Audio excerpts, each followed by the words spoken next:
जय श्री कृष्ण दोस्तों आज मैं आपको अपने जीवन से जुड़ी एक सच्ची और बड़ी अजीब घटना बताता हूँ। 2 महीने पहले मैं एक छोटी सी बच्ची से मिला। इस बच्ची की उम्र लगभग 5 से 6 साल रही होगी। जब मैं इससे मिला उस समय ये बच्ची मोबाइल पर कुछ वीडियोस देख रही थी, तो मैंने इससे ऐसे ही पूछ लिया कि आप क्या देख रहे हो। बच्ची ने बताया कि वो लिटिल कृष्णा देख रही है। लिटिल कृष्णा बच्चों के लिए कृष्ण जी के बचपन की लीलाओं पर आधारित एक सीरियल है और यूट्यूब पर वो इसको देख रही थी। तो मैंने वैसे ही बच्ची से पूछ लिया, अच्छा एक बात बताओ, ये कृष्णा है कौन? तो छोटी बच्ची बोली, कृष्णा कार्टून है। मुझे ये बात सुनकर बड़ी अजीब लगी। बच्ची श्री कृष्ण को देख तो रही है, पर शायद उसके माता पिता ने उसे भगवान श्री कृष्ण के बारे में कुछ भी नहीं बताया और ये बात मुझे जरा भी अच्छी नहीं लगी। तो मैंने बच्ची से कहा, क्या आप कभी मंदिर गए हो? वो बोली हाँ। तो मैंने बच्ची से कहा, हम लोग मंदिर में जिनकी जय जय करते हैं वो भगवान श्री कृष्ण हैं। और फिर तकरीबन आधे घंटे मैंने इस बच्ची के साथ बातचीत की और शायद ही मैं इसको ठीक से समझा पाया कि श्री कृष्ण भगवान है, ना कि कोई कार्टून। अब देखा जाए तो ये गलती बच्ची की नहीं थी, वो नासमझ थी और लिटिल कृष्णा देखकर वो नहीं समझ सकी कि वो डोरेमोन की तरह कोई कार्टून कैरेक्टर नहीं देख रही। ये तो हमारा इतिहास है जिसको इस तरह से बना के दिखाने की कोशिश की गई है। अब आप थोड़ी देर के लिए सोचिए, ये कितनी बड़ी समस्या है और ये होना स्वाभाविक इसलिए है क्योंकि आज हमारा ज्ञान टीवी सीरियल से ही आता है, ना कि किताबों से। बात सीरियस है, पर इस पर आपको एक जोक सुनाता हूँ। एक लड़का जिसकी उम्र 18 से 19 वर्ष रही होगी अपने दोस्त के पास गया और उससे बोला, मुझे समझ नहीं आता हमारी आने वाली पीढ़ी का क्या होगा। दोस्त बोला, क्यों, समस्या क्या है? तो उसने बताया, यार तुम खुद सोचो, आने वाली पीढ़ी जब बड़ी हो जाएगी तो उनके बुजुर्ग तो हम लोग होंगे और जिनके बुजुर्ग ही हम जैसे होंगे वो पीढ़ी जाएगी कहाँ। इस जोक में एक बड़ा सीरियस मैसेज छिपा है। बच्चे कच्चे घड़े के समान हैं और बचपन में आप उन्हें किसी भी तरह से ढाल सकते हैं, परंतु बड़े होने पर ऐसा संभव नहीं। इसीलिए ये माता पिता का दायित्व है कि वो बच्चों को सही शिक्षा बचपन में ही दें। परंतु आज बहुत से माता पिता तक ये नहीं जानते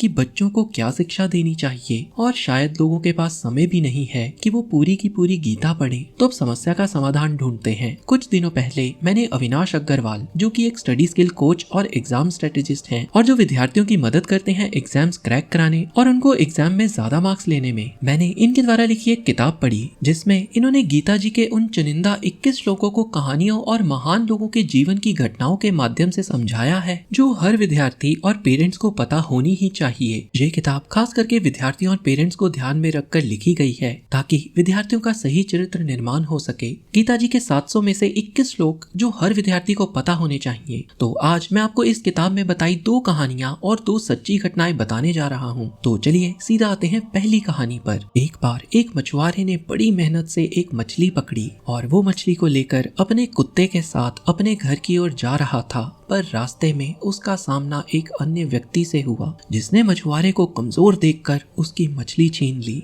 इतने में मछुआरे के कुत्ते ने उस व्यक्ति की उंगली पर काट लिया। उस समय इसने उस पर ध्यान नहीं दिया और घर चला गया, लेकिन कुछ दिनों बाद भी उसका घाव ठीक नहीं हुआ तो वो डॉक्टर के पास गया। डॉक्टर ने घाव पर पट्टी बांधी और कहा कि तुम 5 दिनों बाद आना। फिर 5 दिनों बाद जब आदमी डॉक्टर के पास गया तो डॉक्टर ने देखा कि घाव तो और बढ़ गया है। डॉक्टर ने उसे कहा कि उसकी उंगली काटनी होगी और उसकी सर्जरी हुई। सर्जरी के बाद जब डॉक्टर ने पट्टियां खोली तो डॉक्टर ने देखा कोई सुधार नहीं हुआ। अब डॉक्टर ने निष्कर्ष निकाला, इन्फेक्शन पूरे हाथ में फैल गया है और उनको इस व्यक्ति का अब हाथ भी काटना होगा। सर्जरी के बाद आदमी फिर से डॉक्टर के पास गया। इस बार भी उन्होंने वही संक्रमण की समस्या देखी तो डॉक्टर बोले, अब तो तुम्हारी पूरी की पूरी बाजू ही काटनी पड़ेगी। इतने में पीछे से किसी ने कहा, जरूर ये तुम्हें तुम्हारे किसी बुरे कर्म की सजा मिल रही है। याद करो, कभी तुमने किसी के साथ कुछ बुरा तो नहीं किया। अब व्यक्ति को याद आया कैसे उसने मछुआरे से मछली छीन ली थी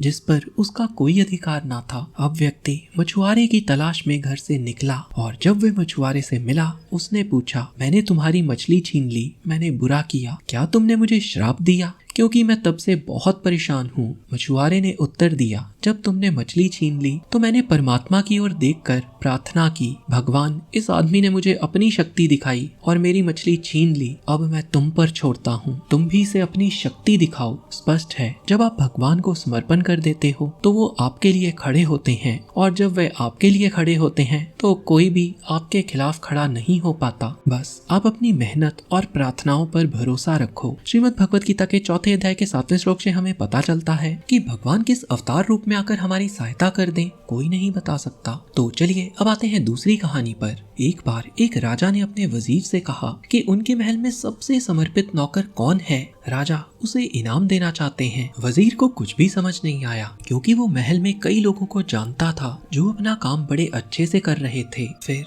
जब वजीर घर लौटा तो उसकी पत्नी ने उसका उतरा चेहरा देखकर उससे पूछा कि आखिर क्या बात है। तो वजीर ने पत्नी को अपनी समस्या बताई। राजा की मांग सुनकर पत्नी को एक आइडिया आया। वजीर की पत्नी ने वजीर को ये आइडिया बताया तो वजीर को ये आइडिया सही लगा। फिर अगले दिन वजीर महल के सभी नौकरों के पास गया और उसने सभी से पूछा, यदि आपको अभी नौकरी से निकाल दिया जाए तो आप क्या करोगे। तो किसी ने कहा, मैं बहुत अच्छा काम करता हूँ, राजा मुझे कभी बर्खास्त कर ही नहीं सकते।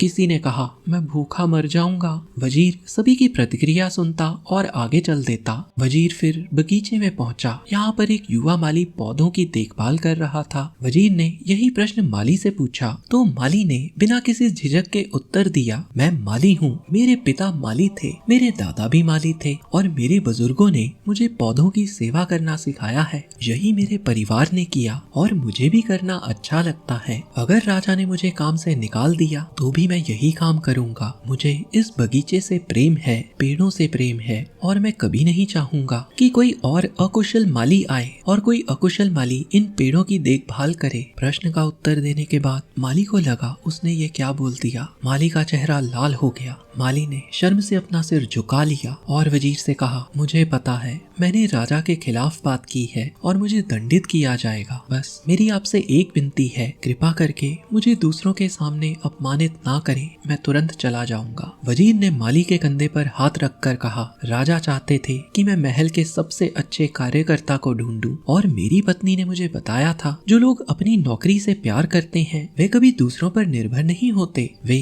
एक जगह या दूसरी जगह अपना काम करते रहने का रास्ता खोज ही लेते हैं। और यही सीख हमें मिलती है श्रीमद् भगवत गीता के 3 अध्याय के 35वें श्लोक से। इसी प्रकार एक विद्यार्थी को भी अपनी स्टडीज में मन लगाना चाहिए। तो चलिए अब आते हैं 2 महान लोगों के जीवन काल से जुड़ी 2 घटनाओं पर। दोस्तों, एक बार मशहूर क्रिकेट खिलाड़ी MS धोनी ने अपने एक इंटरव्यू में बताया था कि वह हर बॉल को पूरी ईमानदारी के साथ खेलने की कोशिश करते हैं, चाहे वो एक स्कूल में खेल रहे हों या स्टेट लेवल पर या डिस्ट्रिक्ट लेवल पर। उनको इससे कोई फर्क नहीं पड़ता, उनके लिए हर बॉल कीमती है। यानी चाहे धोनी एक गली में खेलें या अंतरराष्ट्रीय क्रिकेट मैच में, दोनों में उनके लिए कोई भेद नहीं। और श्रीमद् भगवत गीता के 18वें अध्याय के 2 श्लोक में संन्यास और त्याग का यही अर्थ बताया गया है। श्रीमद् भगवत गीता के 2 अध्याय के 47वें श्लोक से हमें पता चलता है, कर्म करो परंतु फल पर तुम्हारा अधिकार नहीं है। इसका परफेक्ट एग्जाम्पल है कर्नाटका के 2021 के पद्मश्री पुरस्कार विजेता श्री तुलसी गौड़ा। इनको पर्यावरण की सुरक्षा के योगदान के लिए पद्मश्री मिला,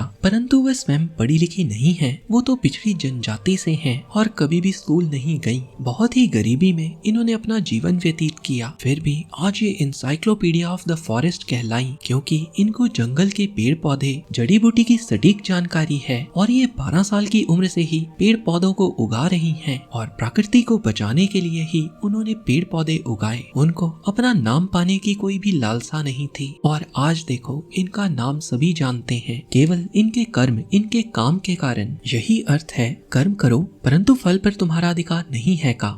इस किताब की सबसे बड़ी खूबी ये है कि इसमें हर कहानी के बाद पॉइंट्स टू पॉन्डर और स्टूडेंट्स टेकअवेज का अलग से सेक्शन दिया है, जिससे एक विद्यार्थी इन 21 लेसन को अपने जीवन से जुड़ा हुआ पाएगा और इनकी मदद से वो इन लेसन्स को अपने जीवन में उतार भी पाएगा। जो हमने मछली वाली कहानी सुनी, उससे एक विद्यार्थी सीखेगा कि उसको होप का इस्तेमाल करना चाहिए। ऑथर बताते हैं HOPE means help one person every day. ये बात ठीक भी है। अगर एक छात्र किसी दूसरे छात्र की स्टडीज में ही मदद कर दे तो उसकी खुद की नॉलेज बढ़ेगी बढ़ेगी और अल्टीमेटली उसके मार्क्स भी बढ़ेंगे, क्योंकि लॉ ऑफ कर्मा तो स्टडीज में भी काम करता है। हम जैसा बोएंगे वैसा ही काटेंगे भी। ऑथर पॉइंट्स टू पॉन्डर यानी विचार करने वाली बात में बताते हैं कि आप विचार करके लिखिए कि आपके जीवन में कौन आपका मेंटर, आपका गुरु, आपको रास्ता बताने वाला है और आपने उनसे क्या 5 चीजें सीखी हैं। अब क्योंकि ये पूरी किताब विद्यार्थियों के लिए लिखी गई है तो इसमें ऐसे स्टूडेंट्स टेक अवे और पॉइंट्स टू पॉन्डर और फन फैक्ट्स भर भर के दिए गए हैं। तो अगर आप एक विद्यार्थी या माता पिता हो या फिर आप ऐसे ही इस किताब को पढ़ना चाहते हो तो डिस्क्रिप्शन और फर्स्ट कमेंट में दिए गए लिंक से आप इसे खरीद सकते हो। इस किताब में ऐसी बहुत सी कहानियां आपको पढ़ने को मिलेंगी और आपको ये भी जानने को मिलेगा कि महाभारत के युद्ध के बाद क्या हुआ और महाभारत के अलग अलग कैरेक्टर से हम क्या सीख सकते हैं। हरे कृष्णा।